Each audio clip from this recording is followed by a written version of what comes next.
အမျိုးသားတစ်ယောက်ကအယိုးချောက်တယ်လို့မြင်ရတဲ့မကောင်းဆိုးဝါးတကောင်ကသူ့ဘက်ကိုလှမ်းလျှောက်လာတာကိုကြောက်လန့်စွာကြည့်နေသည်သူမကြခင်တည်တော့မယ်လို့ယုံကြည်ထားပေမဲ့မကောင်းဆိုးဝါးကသူ့ကိုတိုက်ခိုက်မစားဘဲရုတ်တရက်ခုန်ပြီးသူ့ကိုအနံ့ခံနေသည်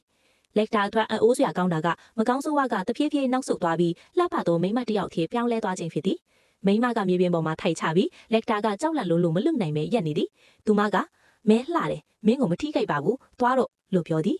နောက်ပြန်မကြည့်ပဲလက်တာကပြေးထွက်သွားပြီးကြောက်တုံးကြီးတစ်လုံးရဲ့နောက်မှာဝှက်ထားသည်အဲ့ဒီနေရာကနေသူ့မိတ်ဆက်တွေကအယိုးမကောင်းဆိုးဝါးတွေကိုတိုက်ခိုက်နေကြတာကိုကြည့်ရင်တယောက်ချင်းစီကြာဆုံးသွားကြတာကိုမြင်ရသည်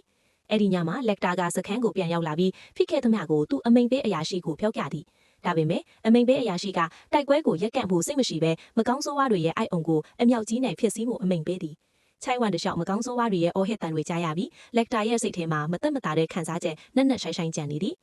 မကြခင်မှာမကောင်းဆိုးဝါးတွေပြန်လဲတုံ့ပြန်ကြလာကြသည်လူအများကြီးစုဝေးနေတဲ့စိတ်ကန်းကိုသူတို့တိုက်ခိုက်ဝင်ရောက်လာပြီးတိုက်ပွဲအတွင်းစစ်သားအများပြားတေဆုံးသွားကြသည်လက်တာကသူ့အမိန်ပေးအရာရှိကိုမကောင်းဆိုးဝါးတကောင်ကဝိုင်းပိတ်ထားတာကိုမြင်ရပြီးကူညီဖို့ပြေးသွားသည်ဒါပေမဲ့အဲ့ဒီမှာတွေ့ရတာကသူ့အချက်လူကြီးရဲ့အလောင်းပဲဖြစ်နေသည်